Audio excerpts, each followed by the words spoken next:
Hi guys, it's me Jack from Explore the Force. What I'm going to do now then is talk about my reaction from this week's episode, which is episode 9, The Harbinger. In this week's episode then, if you've not already seen it, please stop now, go and watch the episode, come back and leave any comments that you'd like on the page itself.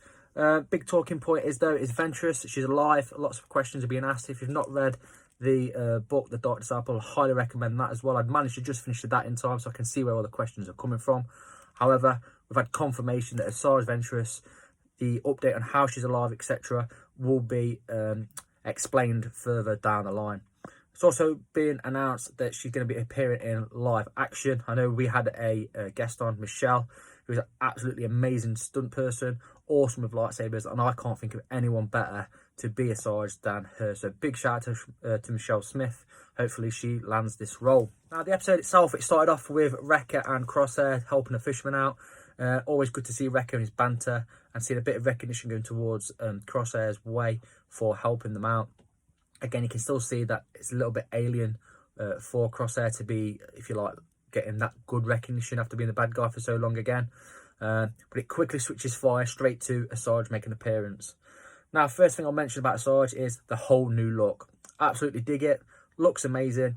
I still don't think though she's this Jedi that's portrayed, nor do I think she's a Sith. Again, I think she's in the middle ground there. Whether we did an episode not long ago on Grey Jedi.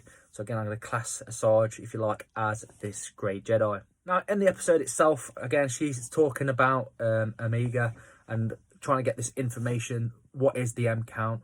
Why is Omega so important? Again, we don't really get the answers that we're after to an extent, but I'll explain why I think that is later in this episode.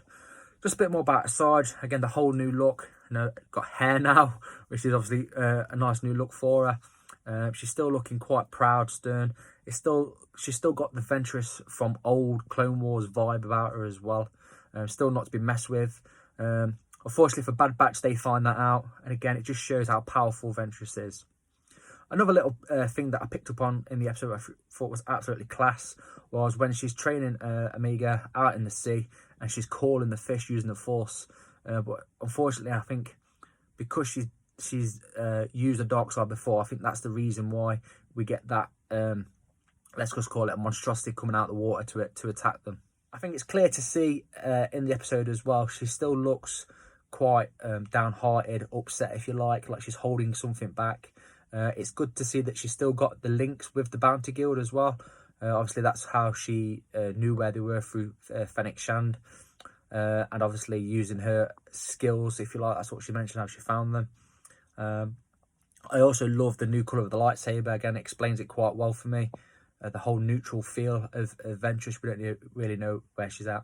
I like the training that she did with Omega. I love how smart she still is in terms of sending Omega away to go get the leaf from the tree while she's there talking to the clone troopers about the exact reasons why Omega's so important, trying to cover it up.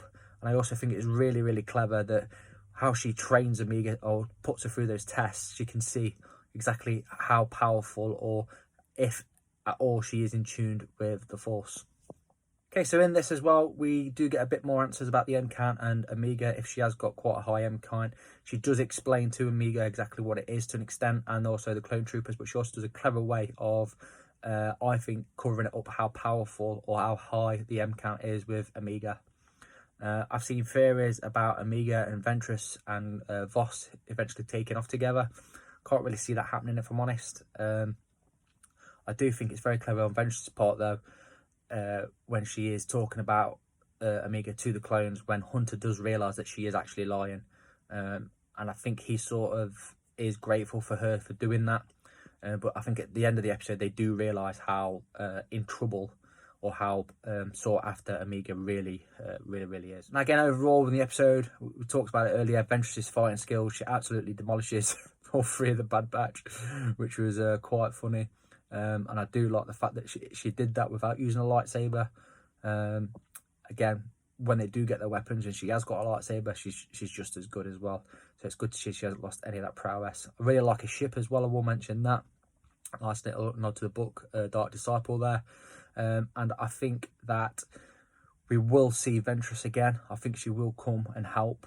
Maybe in the last episode, the Cavalry, maybe the title there. I'm just clutching at straws of that. But yeah, overall, really, really good episode. Really loved it. 8.5, 9 out of 10. And that's pretty much it from me. So again, please feel free to comment below. Let us know what your favourite bit about the episode was.